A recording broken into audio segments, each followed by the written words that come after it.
dos líderes das 19 principais economias do planeta, mais União Europeia e a União Africana, que será nos dias 18 e 19, ou seja, na segunda e na terça-feira da semana que vem. Desde o início do ano, foram realizados dezenas de encontros entre representantes da sociedade civil, governos, acadêmicos e organizações internacionais para tratar de desafios sociais globais, como desigualdade, pobreza, saúde, educação, desenvolvimento sustentável e direitos humanos. Daqui a pouco, às 9 horas da manhã, começam então as plenárias autogestionadas, que são aquelas organizadas pela sociedade civil.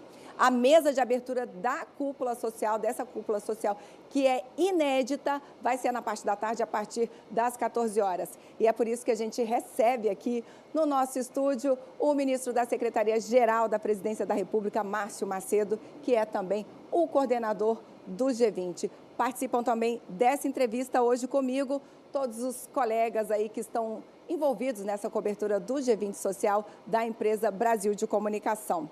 Pela Rádio Gov, Mariana Jungmann, da Rádio Gov, apresentadora da Voz do Brasil, Alessandra Lago, da TV Brasil, repórter da TV Brasil, a repórter da Agência Brasil, Paula Labosieri, o gerente da Agência Gov, Paulo Donizete, pela Rádio Nacional, a nossa super repórter Priscila Mazenotti, também participa dessa entrevista. Eu já começo aqui dando boas-vindas ao ministro Márcio Macedo. Obrigada, ministro, pela sua presença aqui mais uma vez.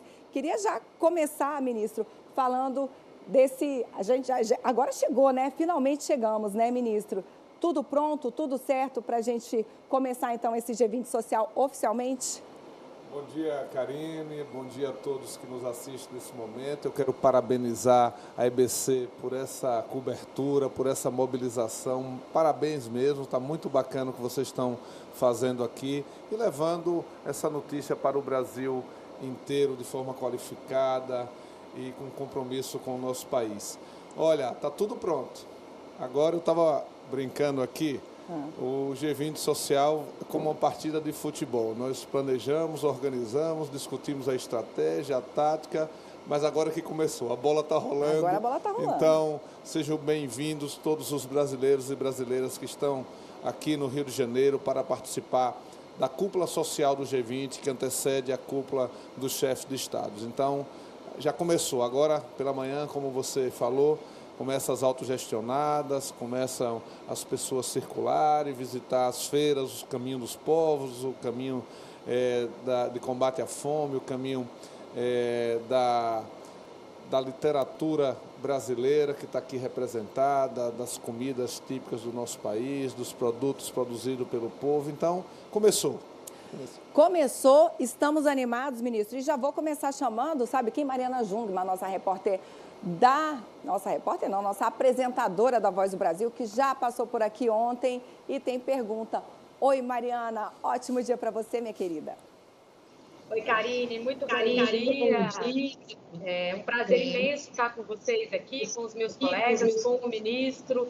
É um dia de festa, né, ministro? O start aí de todas as programações do G20, mas esse processo começou há um ano atrás, já com reuniões que ocorreram ao longo de todo esse último ano entre os movimentos sociais para definição das pautas e dos debates que vão ser apresentados aqui no Rio de Janeiro agora nos próximos 2 dias.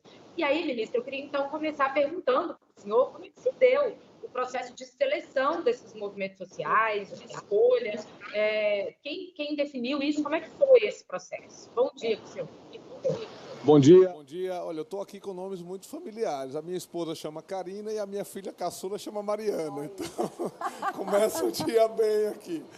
Olha, Mariana, nós criamos no governo do presidente Lula o chamado Fórum Interconselhos, que representa todas as entidades nacionais brasileiras. Então, esse Fórum Interconselho foi convidado para a gente poder incluir todas as organizações que participam da vida social do nosso país. Então, todas as representações que têm, todas as entidades e organizações do povo que têm representação nacional tiveram na construção desse processo. Então, mobilizaram as suas bases, né, trouxeram as pessoas que militam nesses variados temas e nós fizemos também uma uma inscrição pela internet, pelo nosso link. Já são 30 mil pessoas inscritas até começar, um pouco mais de 30 mil pessoas inscritas antes de começar aqui. Aliás, agora vai começar às 9, então nesse momento são mais de 30 mil pessoas inscritas, então, e as entidades nacionais do Brasil inteiro participaram da organização. E óbvio que as entidades também locais, regionais, estaduais, municipais, que quiseram participar, né, os governos que têm trabalho social, essa franja que trabalha com conselhos, né, com participação, todos eles estão envolvidos nesse processo. O que eu tenho recebido de notícia de delegações que estão vindo é uma coisa espetacular. Ministro, a Agência Brasil também está nessa cobertura com a gente, e a Paula Labosière já está lá prontinha para fazer pergunta também. Oi, Paula, bom dia. Bom dia, ministro. Bom dia, Karine. Ministro, a cúpula do G20 Social acontece agora entre os dias 14 e 16 de novembro. Logo depois, nos dias 18 e 19, começa a cúpula de líderes do G20. O presidente Lula, inclusive, embarca hoje, para o Rio de Janeiro. O senhor avalia que essa proximidade com a reunião dos chefes de Estado pode, de alguma forma, contribuir para acelerar a implementação das decisões tomadas no G20 Social? Bom dia, Paula. Esse é um momento único, né? O G20 Social é inédito, criado pelo presidente Lula, e acho que vai cumprir um papel importante, inclusive nisso que você está falando. A presença do povo, os debates aqui, possibilitam uma interação e interseção das propostas discutidas pela sociedade civil na cúpula de chefes de Estados. Essa é a ideia. Então, nós vamos aqui, nesses 3 dias, poder discutir.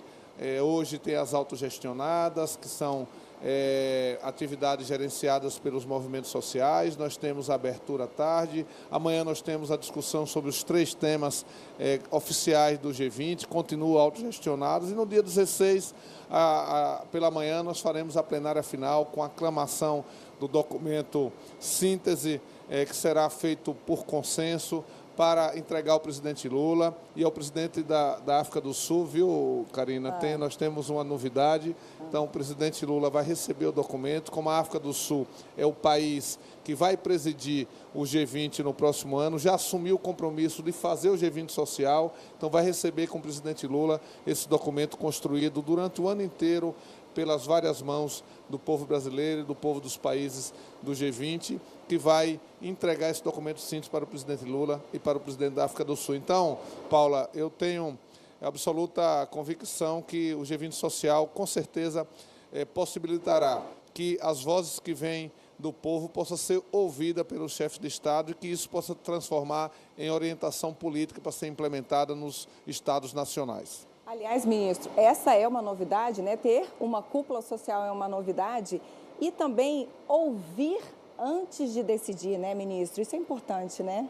É muito importante. O presidente Lula, Karina, tem uma frase que eu acho extraordinária. Ele diz: quando se faz conjuntamente, tem possibilidade de acertar mais do que errar. Então, a construção feita coletiva, ela possibilita que as políticas públicas a serem implementadas pelos governos possam ter a realidade do que acontece na vida cotidiana das pessoas, né? O povo sabe as suas dores, as suas necessidades, as suas vontades, os seus sonhos e os seus desejos. Então, governar é você ter a capacidade de ouvir e escutar e auscultar o coração e as mentes coletivas para poder ajudar a mudar a vida das pessoas para melhor. É isso, ministro. E a agência Gov também está com a gente. E quem vai fazer a pergunta é o gerente da agência Gov, Paulo Donizete. Ótimo dia para você. Bom dia, Karine. Bom dia, meus demais colegas. Bom dia, ministro Márcio. Prazer reencontrá-lo depois de tanto tempo. E ainda mais à frente dessa missão desafiadora que é coordenar o G20 social, né? E a gente está acompanhando isso há muito tempo, né? Muitas ideias, muitos projetos na área ambiental, na área social, na área econômica, na área da gestão da política global, enfim. É muita discussão importante. Uma questão que a gente é intrigado é saber como fazer com que a importância dessa discussão toda chegue na vida das pessoas comuns que estão alheias a toda essa discussão. Como que as discussões do G20 vão impactar na vida daquela pessoa que mora lá no interior do seu Sergipe? Eu fico me perguntando, bom dia, querido, eu fico me perguntando como é que o cidadão que está lá no Brasil profundo, de onde eu vi, ou que está nas favelas, ou que está nos campos, nos diversos biomas brasileiros, como é que ele está vendo o G20 e o G20 social.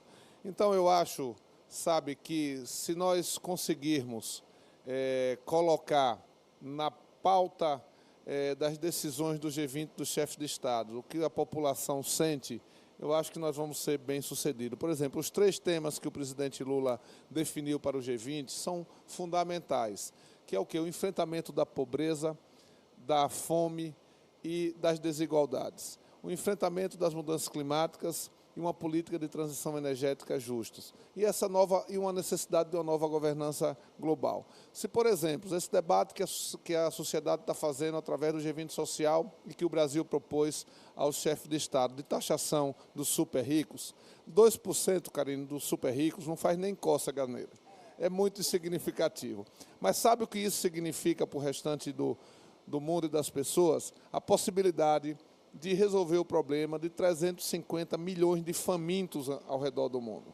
Esse recurso, ou parte desse recurso, pode compor um fundo que vai ter políticas públicas de proteção às florestas no mundo inteiro, sobretudo as florestas tropicais, que são as maiores do planeta, as florestas brasileiras, as florestas da Indonésia, as florestas do Congo. Pode ter políticas públicas para as pessoas que vivem nas florestas, os ribeirinhos, os quilombolas, os indígenas, os seringueiros, as pessoas que vivem nas periferias das grandes cidades que estão nas florestas. Então, isso pode ser fundamental para o dia a dia das pessoas. Eu imagino uma pessoa que está na favela e diz, mas o que é mudança climática? E ela não sabe que as mudanças climáticas, muitas vezes, promovem as enchentes, as enxurradas, os deslizamentos, o esquentamento dos seus barracos, das suas casas. Então, isso está presente no dia a dia das pessoas. A fome é algo que, infelizmente, ainda é uma chaga que assola o mundo e que assola o Brasil. Quando nós chegamos, lembre-se, Karina, que o presidente Lula tirou o Brasil do mapa da fome. Quando nós chegamos, no dia 23 de janeiro de 2023, nós encontramos novamente 33 milhões de pessoas famintas no Brasil e mais 1/3 da população tendo algum tipo de insegurança alimentar. O que nós estamos fazendo aqui, o presidente tomou a decisão e as políticas públicas de proteção ao cidadão retirou 24,5 milhões de pessoas da fome quando nós chegamos, mas ainda tem 8,5 milhões de pessoas que nós temos que ir atrás, fazer busca ativa para resolver o problema da fome e ter uma alimentação decente, uma alimentação de verdade para as pessoas. Então, essa pauta é fundamental, porque o presidente Lula bota o dedo na ferida, pega 3 temas muito sérios e bota na mesa. E o movimento social do mundo inteiro debateu isso com muita intensidade. Foi um ano de trabalho, que culminou e desagou com essa cúpula social do G20 hoje, que começa hoje. Então, hoje aqui é o desaguar de um ano de debate pela sociedade civil organizada, pelos grupos de engajamento e que eu tenho certeza que isso vai ser fundamental para que possa ter políticas orientativas para o mundo inteiro. Ministro, e o mundo mudou bastante, né? Desde a criação do G20 até agora. Antes a gente falava até em países em desenvolvimento, né? Para fome, para mudança climática, né? Só os países em desenvolvimento eram os culpados, era quem tinha esse problema. Hoje, os problemas são comuns, né? Ricos e pobres têm os mesmos desafios. O senhor acha que isso faz esse apelo ser mais forte e as coisas acontecerem mais rapidamente? Por exemplo, o senhor mencionou aí a taxação dos super ricos, que não é um consenso, mas o senhor acredita que, como agora os países desenvolvidos estão sentindo na pele esses problemas com fome, com mudança climática, que isso possa ser um apelo a mais para que essas coisas aconteçam? Eu acho, Karina, eu sou muito esperançoso em relação a isso. Eu acho que o mundo está percebendo que é necessário, é urgente e é civilizatório enfrentar esse debate, porque não podemos mais conviver com essa chaga da fome. esse é um movimento que tem que ser global. Então, eu acho que chegou a hora de tomar algumas decisões sobre isso. Eu concordo com você. Eu lhe confesso que me indignava muito ser chamado de país subdesenvolvido ou país em desenvolvimento. Eu acho muito chique chamar sul global. Então, eu prefiro chamar os países do sul global. Nós somos um país, a maior economia dos trópicos, por exemplo, o Brasil. O Brasil é uma das maiores economias desse sul global. Pode ajudar a liderar esse processo pelo exemplo. Nós estamos fazendo o nosso dever de casa no enfrentamento da fome. Nós retomamos o Brasil com a chegada do presidente Lula, o compromisso de diminuir o desmatamento, e estamos diminuindo com recordes históricos. Então, o Brasil pode liderar isso pelo exemplo nesses dois temas. Em relação a isso que você falou aí, da correlação de força mundial, o terceiro tema que o presidente Lula coloca, que é uma discussão sobre essa nova governança, ele é muito urgente, né? Porque a política que rege a ONU, ela é feita a partir da correlação de forças que saiu da Segunda Guerra Mundial.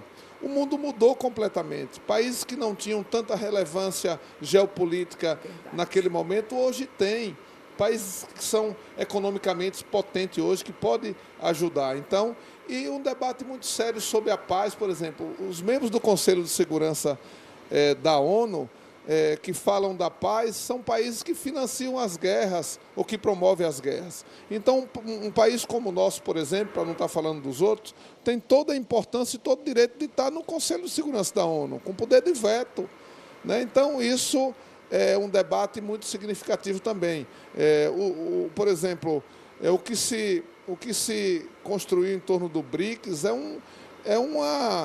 um deslocamento de poder do mundo central de outrora para chamado o mundo lateral, que hoje participa ativamente das decisões do planeta. Então, esse é um debate muito rico, que o Brasil está sendo palco disso, e de forma inovadora, inédita, trazendo o povo para discutir. Não é porque você já imaginou, Karina, as políticas são decididas por 30, 40 pessoas representando esses países, e vai atingir populações no mundo inteiro, e o povo não é ouvido. Parece uma contradição em termos, né? É inacreditável. Então é isso que que nós estamos fazendo aqui, e eu estou muito esperançoso que o que nós estamos construindo nesse momento seja fundamental para ajudar a ter orientações para o mundo. Se a gente já sai com propostas concretas desses temas, já valeu a pena. É claro que o G20 ele não toma uma decisão e automaticamente é aplicado nos países. Os países são autônomos, são independentes para aplicar. Mas se você toma decisões no G20 de consenso, isso manda um recado para o mundo muito forte e orienta. E isso vai acontecer agora com a participação da sociedade, com as impressões digitais do povo sendo colocada nesse processo. E tem muita impressão digital, né, ministro? Você que está acompanhando aqui o Canal Gov, este é o Giro Social. Hoje estamos aqui no Rio de Janeiro, no nosso estúdio de vidro, conversando com o ministro Márcio Macedo, da Secretaria-Geral da Presidência da República, que é o coordenador do G20, e a Priscila Mazenotti, minha colega da Rádio Nacional, já está a postos para conversar com a gente. Oi, Priscila. Bom dia para você, ministro, bom dia para você também.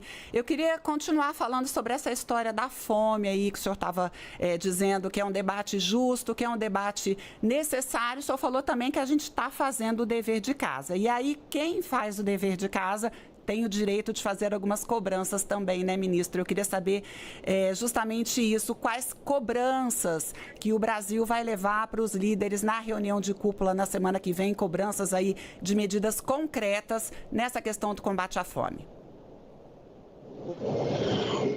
Olá, Priscila, obrigado pela sua presença. Olha, o Brasil está iniciando o G20 social com um apelo para o mundo para fazer uma aliança global de combate à fome. 31 países já aderiram a essa aliança global. Tem mais 50 países em processo de diálogo e de discussão.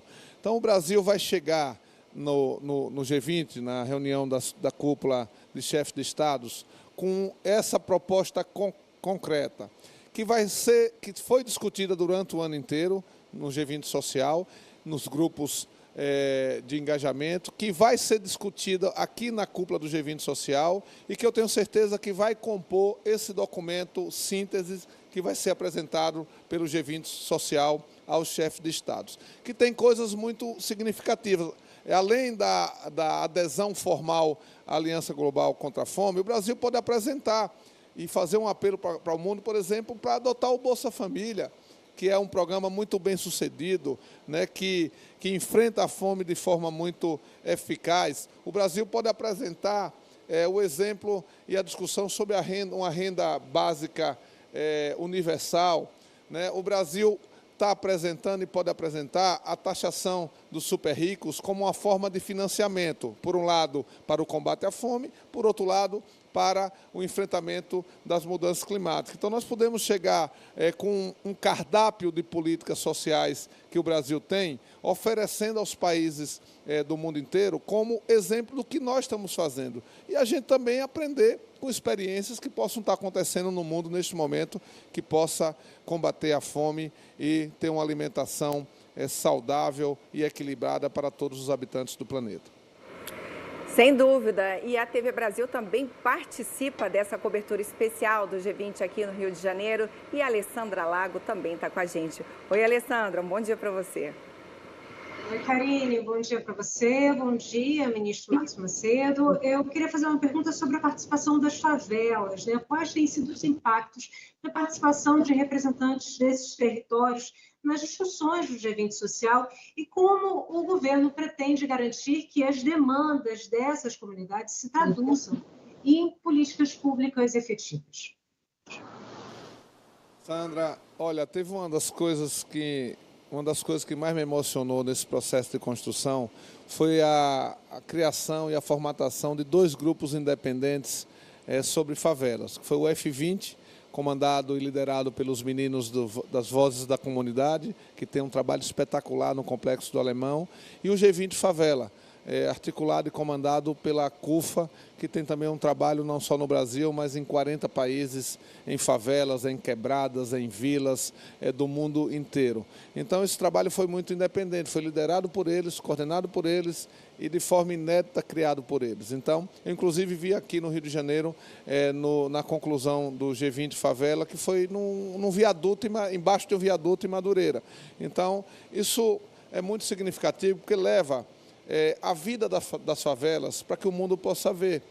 As favelas têm as suas mazelas, têm os seus desafios, mas tem a sua potência, tem as suas virtudes, tem um trabalho que é feito pela juventude empreendedora, tem um trabalho de comunicação, tem trabalho de saneamento, tem trabalho com água potável, tem trabalho de geração de emprego, de renda. Então, é muito importante que essa vida na favela seja colocado para o mundo ver.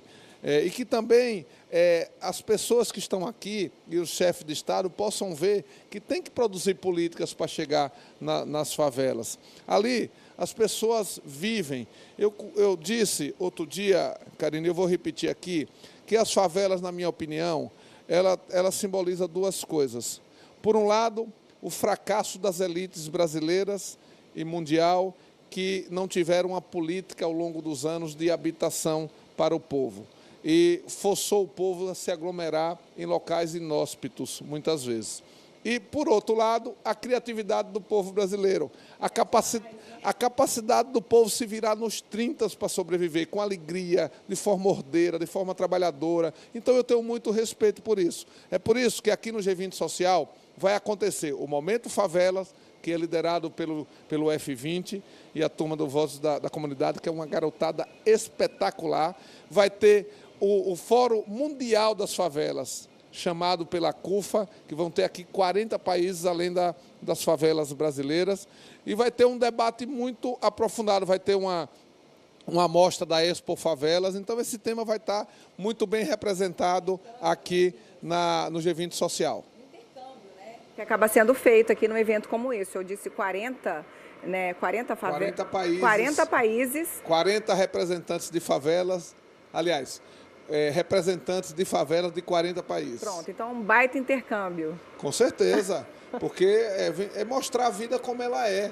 e a vida de pessoas que estão lá passando fome, que tem que ter políticas públicas para enfrentar o problema da fome. Tem pessoas lá que na favela que aguça mais ainda e potencializa os efeitos das mudanças climáticas, que tem que ter política para isso. E também na favela tem gente produzindo, são trabalhadores, é gente de bem, é gente decente. Eu me recuso a essa tese que muitos conservadores, muitas pessoas dizem que a favela é com bandido, que a favela é com milícia, que a favela é com tráfico. A favela é vítima desse processo, mas a favela tem trabalhadores, tem gente de bem, que acorda cedo, que vai à luta, que cria suas famílias, que muitas vezes deixa os seus filhos em casa, sem proteção, para ir cuidar dos filhos dos outros, e tem que ter política pública para essas pessoas. Mas a favela é uma potência, a favela acontece com muita produção literária, com muita produção científica, com empreendedorismo, com geração de emprego, com geração de renda. Então, por um lado, é mostrar que é necessário ter políticas públicas para resolver os problemas da favela. Por outro lado, é mostrar e fazer o intercâmbio, como você falou, da potência do que é a favela brasileira. É isso, ministro Márcio Macedo. Vamos chamar a Mariana Jungmann de novo, nossa apresentadora da Voz do Brasil. Vamos lá, Mari? Ministro, eu queria aproveitar esse gancho, então, que a gente está falando do F20 e das favelas, para falar do Urban 20, né? Que é o fórum o espaço que vai discutir as cidades. Tudo se reflete nas cidades, né? Então, toda essa discussão sobre as favelas, os efeitos das mudanças climáticas, a gente vê mais intensamente nas cidades. Então, eu queria que o senhor comentasse um pouco sobre o Urban 20 e o que vai acontecer. Olha, Mariana, essa é uma iniciativa muito importante. Tinha uma musiquinha que embalava as campanhas do início da minha juventude que dizia assim: uma cidade parece pequena se comparada com um país, mas é na sua cidade que se começa a ser feliz. Então, é na cidade que os problemas eclodem, é na cidade que as pessoas vivem. Então, é fundamental esse debate das cidades, porque tem desafios gigantescos, por exemplo, esse territorial, né, de moradia. O Brasil tem um exemplo e um legado para debater aqui no G20 social e no G20 dos chefes de Estado. Por exemplo, o movimento de moradia que está aqui, e quando eu estava chegando encontrei uma delegação ali enorme da Paraíba se credenciando, que eram da moradia popular. O Brasil tem o Minha Casa Minha Vida, que é uma experiência extraordinária. Talvez mais de 2 milhões, 3 milhões de casas já foram feitos no Brasil, que infelizmente ficou 4 anos interditados, mas que voltou agora. Então, é um exemplo importante para se colocar. As cidades têm grandes desafios. Tem desafio de moradia, tem desafio de enfrentar as consequências das mudanças climáticas, como o exemplo que aconteceu no Rio Grande do Sul, como está acontecendo na Espanha, como aconteceu na Espanha. Então, esse debate é fundamental. E aqui, esse grupo de engajamento é presidido no G20 da presidência brasileira pelo Rio de Janeiro e por São Paulo. Eu vou participar da abertura logo já, porque esse é um debate das cidades fundamentais, porque as pessoas vivem nas cidades. Então, aqui no G20 Social, que articulou, que ajudou a dar método para interagir os grupos de engajamento, mais as trilhas da finança e as trilhas geopolítica. Esse debate está acontecendo aqui nesse momento, no Boulevard, sobre as cidades, e eu vou participar lá da abertura. Tá vendo aí, né, Paula Labosière, como é que a gente está aqui no pique total já dessa cobertura do G20. A Agência Brasil também está cheia de perguntas, né? Karine, ministro, eu queria perguntar para o senhor o seguinte: o Brasil preside o G20 pela primeira vez desde 2008. Nas presidências anteriores, a sociedade civil costumava se reunir em iniciativas paralelas à programação oficial. Com o G20 Social, essas reuniões foram integradas à agenda. A proposta é ampliar o diálogo entre líderes e sociedade civil? Você já respondeu a pergunta que você fez. É exatamente isso. O Brasil está presidindo o G20. Então, de forma inédita, o Brasil traz o povo para o centro do G20, criando o G20 Social. É algo que era necessário, urgente e corajoso do presidente Lula, ousado. de fazer uma iniciativa desse porte, né? Nós vamos ter aqui com 30 mil pessoas já inscritas fazendo esses debates, então não é uma coisa simples. Nós fomos aprendendo e fazendo ao longo do ano e aqui estamos, com a presença dos grupos de engajamento que agiam de forma à parte do processo, né? Hoje não, hoje ele está dentro do G20 Social, os documentos produzidos pelos grupos de engajamento, que foi um trabalho extraordinário, Karina. Eu posso dar alguns exemplos aqui. Por exemplo, o trabalho que o Grupo das Mulheres fez foi algo muito importante, com alguns temas, por exemplo, trabalho igual, salário igual, combate ao feminicídio, combate ao preconceito de gênero. O trabalho que a juventude fez, o Y20, foi algo também muito importante. Em quais temas? Nesse novo mundo do trabalho, que é a juventude empreendedora, que quer ser dona do seu destino, que está nos aplicativos, mas que quando ele tem o acidente, que perde a bicicleta, a moto ou o carro, ou está acamado no hospital, ele percebe que não tem nenhuma proteção do Estado, seja no Brasil ou fora do Brasil. O trabalho que foi feito pelo grupo do trabalho, que foi extraordinário, sobre esse novo mundo do trabalho, que é muito diferente do mundo do trabalho, por exemplo, que produziu Lula como uma liderança. Então, o trabalho que está sendo feito, o grupo das cidades, as startups, os oceanos, que é o caçula, que foi criado agora na presidência brasileira. Então, esse processo que era à margem do G20, hoje está dentro do G20, de forma central, pela criação do G20 Social. As pessoas que ficavam a 15, 30 quilômetros com seus cartazes protestando contra o chefe de Estado, hoje estão aqui, dentro do G20 Social, para que possa colocar suas ideias, possa colocar suas propostas e possa, de forma organizada, colocar aquelas soluções que as pessoas acham que é importante serem aplicadas no mundo inteiro. Muito simbólico isso que o senhor disse, né, ministro? Antes as pessoas ficavam protestando, agora elas estão dentro do G20, isso é muito importante. E o senhor falou em vários grupos, eu queria trazer para a nossa conversa o debate sobre as redes sociais, né? Hoje as pessoas até preferem ver as coisas pelas redes sociais, às vezes abandona até um pouquinho a televisão para ficar ali interagindo com rede social. Como é que o G20 Social está tratando desse assunto de redes sociais? Como é que essas informações o Brasil vai trabalhar? Olha, Karina, e todos que nos assistem nesse momento, esse é o mundo recente, que é o mundo das redes sociais, que veio para ficar e que é poderosíssimo.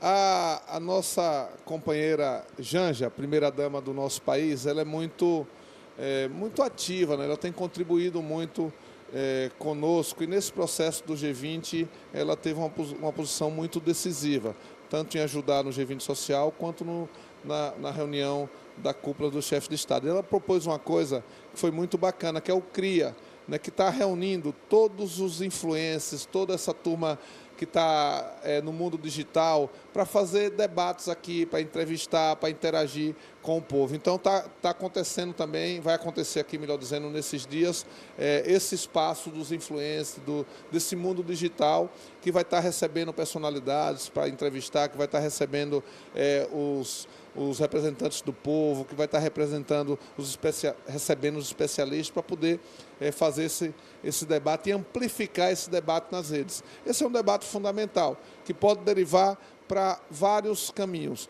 para a democratização das redes sociais, para uma regulamentação das redes sociais, para fortalecer a liberdade dessa juventude que está nas redes e que participa do dia a dia. Então, esse é um debate muito rico que vai estar presente aqui também no G20 Social. Ministro, vamos conversar então mais uma vez com Paulo Donizete, meu colega da Agência Gov. Oi, Paulo. O Paulo ajudou muito nesse. Então vamos lá, então vamos a ele. O Paulo, a gente teve um probleminha na comunicação com o Paulo, mas ele deixou uma pergunta gravada. Vamos rodar? Ministro, o G20 terminando, o G20 Social terminando no sábado, com todo documento, com as várias ideias propostas sendo entregues ao presidente Lula, que preside o G20. Qual é o passo seguinte? Depois de tudo discutido, depois de tudo aprovado, depois de tudo encaminhado para os chefes de Estado que vão estar presentes aqui na segunda e na terça-feira, como que vai ser feito o monitoramento disso, né, do encaminhamento dessas ideias, desses projetos. Existe um mecanismo de o G20 continuar, de as organizações continuarem acompanhando se os países, se os líderes dos estados nacionais estão encaminhando as ideias que estão sendo apresentadas aqui?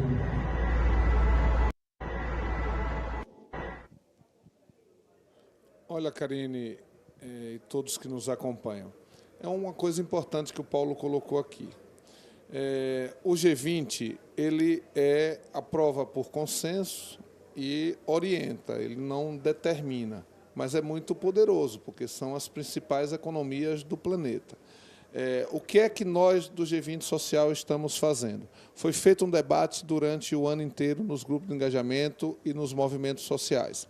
Esse debate produziu documentos potentes e importantes. A plenária do sábado vai definir e vai aprovar por consenso, por aclamação, o documento síntese, de 3 a 4 laudas em relação aos 3 temas oficiais do G20, que nós vamos apresentar, entregar ao presidente Lula, e o presidente Lula convidou o presidente da África do Sul, que será o próximo país a presidir o G20, para receber com ele. Então, o presidente Lula vai passar o bastão do G20 Social no sábado para o presidente da África do Sul, porque a África do Sul já assumiu o compromisso de realizar o G20. Então, esse pode ser um dos grandes legados da presidência brasileira para o G20, para o mundo, que é o G20 Social, que nós estamos muito felizes da África do Sul já incorporar e já passar adiante. Na reunião dos grupos de engajamento com o presidente Lula, que nós fizemos na última terça-feira, na última segunda-feira, semana passada, na última segunda-feira dessa semana, o presidente Lula fez uma proposta, que era uma proposta disso exatamente que o Paulo colocou, que a gente pudesse se organizar, os grupos de engajamento, o movimento social, nós do governo, para que pudesse ter um calendário de acompanhamento dessas propostas. Porque nós vamos entregar o documento síntese com a posição dos movimentos sociais de todos esses países no dia 16, no sábado. Nós vamos fazer um caderno de anexo com toda a produção feita pelos grupos de engajamento e pelos movimentos sociais e vamos enviar para os chefes de Estado. Mas, no dia seguinte, é importante acompanhar esse processo, a sociedade civil, não só do Brasil, como desses países que compõem o G20. Então, nós vamos debater isso durante o G20 Social, que eu acho muito importante esse acompanhamento, esse calendário de monitoramento, para que possa acompanhar se os países vão implementar, se não vão implementar, se vão implementar de que forma, e que a sociedade possa acompanhar esse processo. Exato, ministro. E aí, para essa nova etapa aí do G20, que vai ficar com a África do Sul, deve ter uma comissão, esse acompanhamento que o senhor diz, como é que deve ser? Vai ter uma comissão que vai acompanhar? Na prática, como é que vai ser esse acompanhamento? Ou existe aí reuniões periódicas? Ou o Brasil pode mandar, enfim, observadores, diplomatas, para ver como é que essas ações estão seguindo aí pelo mundo ou não? Então, esse processo está em construção. O C20, que é o grupo de engajamento dos movimentos sociais, está propondo a criação de uma estrutura que possa governo e sociedade civil acompanhar esse processo. O presidente Lula sugeriu um calendário para que a gente possa acompanhar. Então, nós vamos discutir isso aqui durante o G20 Social. Perfeito. Na tarde do sábado, terão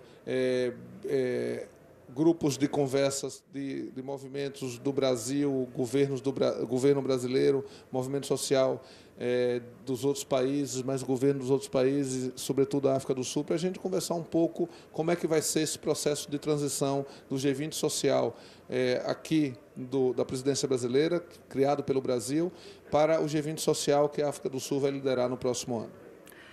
Você pode acompanhar o Giro Social tanto pelo Canal Gov, quanto pelas nossas redes sociais, ou aí pelo @canalgov no YouTube. A gente também está transmitindo tudo ao vivo. Priscila Mazianotti, Rádio Nacional, vem para cá, continue conversando com a gente. Tô indo, Karine. Olha, ministro, o senhor estava falando aí de futuro, né, de transição da presidência futura, mas eu queria voltar um pouquinho para falar ainda do G20 social. A gente sabe que uma das demandas dos movimentos com relação ao mercado de trabalho, especificamente falando, é um mercado de trabalho justo, um mercado de trabalho sustentável. E aí a gente tem visto aqui no Brasil essas discussões com relação à jornada de trabalho, escala de trabalho. Queria saber do senhor quais cartas serão colocadas na mesa aí de discussão efetivamente nesses próximos dias.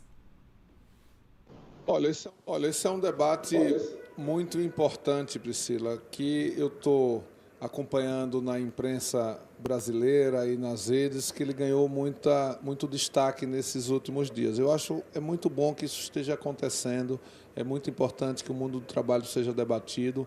Como eu falei aqui, hoje o mundo do trabalho não é mais ao que era na década de 70, de 80, de 90, tem outros atores que interagem nesse novo mundo do trabalho, tem outras concepções, né? O empreendedorismo ganhou muita força. Por outro lado, uma discussão muito forte para ter segurança dos estados em relação aos cidadãos.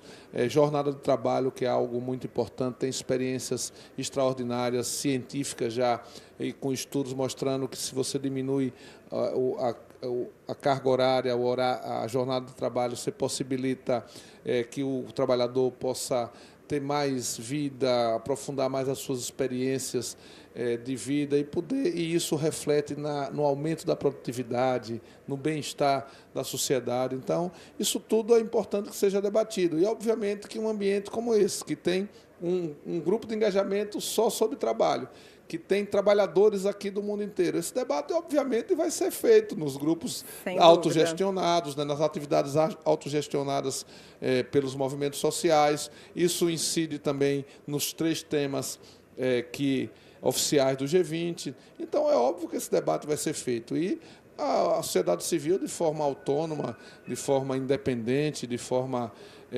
altiva, pode fazer esse debate e propor, seja no documento do grupo de engajamento, que isso já está feito, e eu acho que será pauta de debate nas autogestionadas. Tem autogestionadas coordenadas pelas centrais, tem autogestionadas coordenadas pelo DIEESE, então esse debate está muito presente aqui, e esse documento vai chegar ao G20 dos chefes de estados e vai compor esse caderno anexo que vai acompanhar o documento síntese do G20 social. Ministro, vamos chamar a Alessandra Lago, da TV Brasil, mas antes eu preciso dizer que eu falei que a gente está ao vivo pelo nosso canal no YouTube, pelo canal Gov, e Mariana Jungmann mandou um recado, pela Rádio Gov também. Então é isso, estamos aí em todas as nossas plataformas e agora sim, se a Alessandra Lago já estiver a postos, vamos com ela, Alessandra. Karine, estou aqui sim.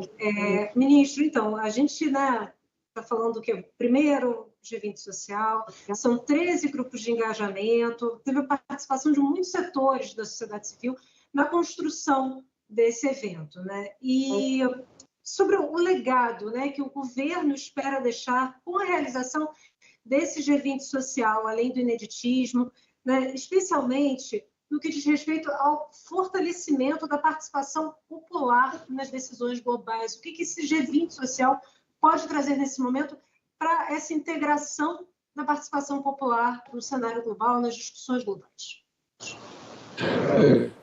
Karine, eu quero iniciar esse bloco parabenizando vocês por esse pool de TVs, de rádios, de redes sociais, e eu me incorporei a esse pool, né? Eu estou aqui também no Márcio Macedo PT ao vivo. O povo, quem me segue, eu quero dar um beijo no coração e convidar todos que estiverem no Rio de Janeiro que venham para cá, para o Boulevard, para o território do G20, e quem estiver nas redes sociais, todas nossas, possam acompanhar todos esse pool de redes que vocês montaram aqui para a cobertura do G20. Olha, eu gostei muito da sua pergunta, porque nós vivenciamos 6 anos, em especial 4 anos, de obstrução de todos os canais de participação do povo no Brasil. Foram desmontados conselhos, foram interditadas conferências, né, foram impedido que as pessoas pudessem opinar, discutir sobre o país.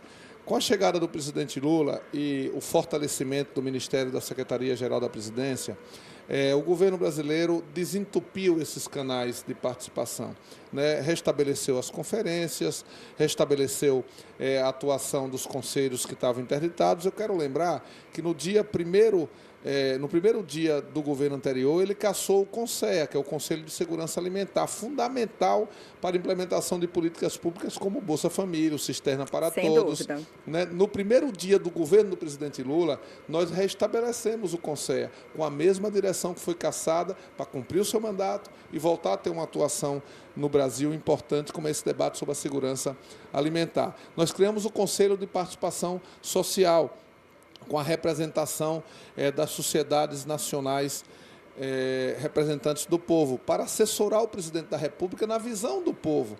Então, esse conselho criou grupos de trabalhos, câmaras técnicas, está produzindo documentos e enviando para o presidente sobre diversos temas para assessorar o presidente da República. Nós fizemos o planejamento participativo, onde 4 milhões de pessoas participaram pela plataforma do Brasil Participativo e 38 mil pessoas pelas plenárias presenciais nos 20 estados da federação. 84,5% do conteúdo que está no planejamento teve a aprovação da participação social, tem as propostas das plenárias, tem as propostas da plataforma do Brasil Participativo.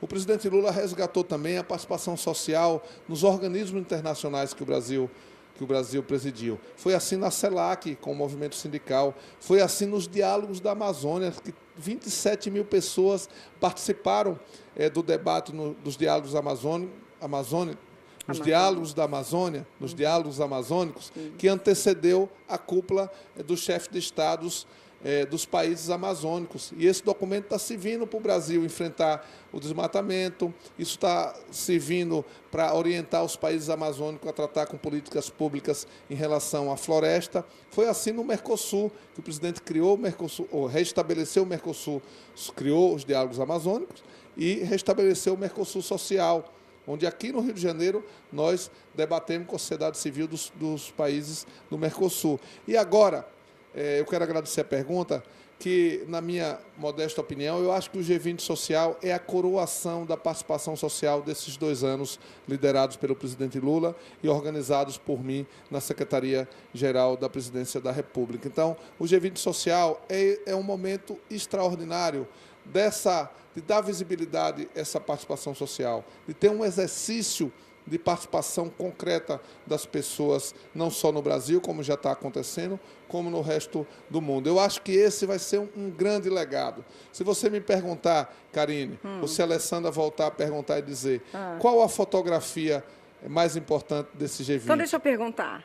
Qual é a fotografia mais importante do G20? O povo, o G20 Social. Eu acho que esse vai ser o grande legado do Brasil na passagem do G20. E isso tem desdobramento com outros legados. Por exemplo, a adesão da Aliança Global contra a Fome pelos países. É um legado espetacular que o Brasil vai deixar. Se a gente aprovar a taxação dos super ricos, é outro legado extraordinário que o Brasil vai deixar. Se a gente aprovar uma maior participação no Conselho da ONU e um debate sobre a nova governança, incluindo o Sul Global. Não chame mais subdesenvolvido nem país de desenvolvimento. Os países do Sul Global. Perfeito. É outro legado extraordinário.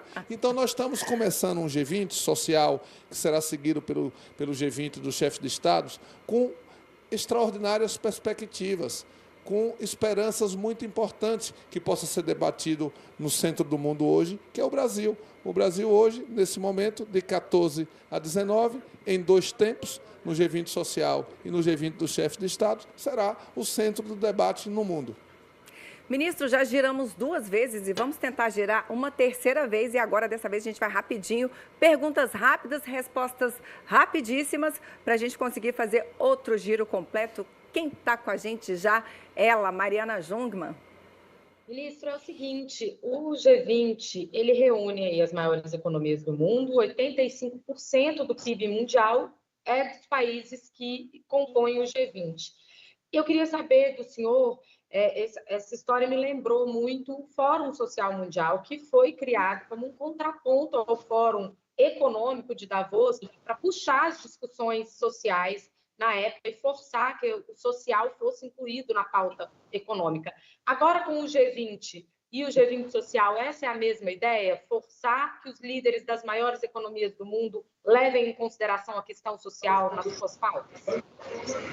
O G20 social é filho da história e sensibilidade do presidente Lula, do acúmulo histórico dos movimentos sociais brasileiros e do Fórum Social Mundial. Foi uma experiência extraordinária que nós bebemos na fonte para que hoje pudesse ter o G20 social. Então, com certeza, o Fórum Social Mundial é muito emblemático para que a gente pudesse ter hoje o G20 social. Tem uma pegada muito parecida e tem uma dinâmica muito sintonizada com o que foi feito lá no Fórum Social Mundial. Vamos seguir no nosso bate-bola rápido. Paula Labosière, Agência Brasil. O G20 social foi anunciado pelo presidente Lula na cúpula de chefes de governo e de Estado do G20 da Índia. A gente já sabe que o G20 social terá continuidade no próximo encontro, que acontece em 2025 na África do Sul. A minha pergunta é, na avaliação do senhor, esse formato do G20 social deve ser mantido de forma permanente nas reuniões futuras da cúpula? Olha, como toda coisa inédita, ela é construída passo a passo e dia a dia. Nós vamos fazer essa experiência no Brasil, dependendo como ela seja, nós vamos fazendo as correções de rumos para que seja aperfeiçoado a cada tempo. Eu acho esse formato que nós construímos às várias mãos, as mãos do governo brasileiro e as mãos do movimento social do Brasil e dos demais países que formam o G20, eu achei um formato muito significativo. Claro que nós aprendemos com as experiências do Fórum Social Mundial, da cúpula dos diálogos amazônicos, do Mercosul Social. Então, é um pouco uma síntese dessas experiências, com inovações dos tempos atuais. Então, eu quero dizer que eu acho que esse formato, ele, na minha opinião, ele é muito representativo, democrático, amplo, e ele pode, obviamente, ser adaptado à realidade do país que vai presidir no próximo ano, né? E das correções de rumos que a gente precise e deva fazer a partir da realização do G20 social aqui no Brasil. Ministro, vai passar a 4ª marcha comigo agora e a gente vai lá para o Paulo Donizete, Agência Gov.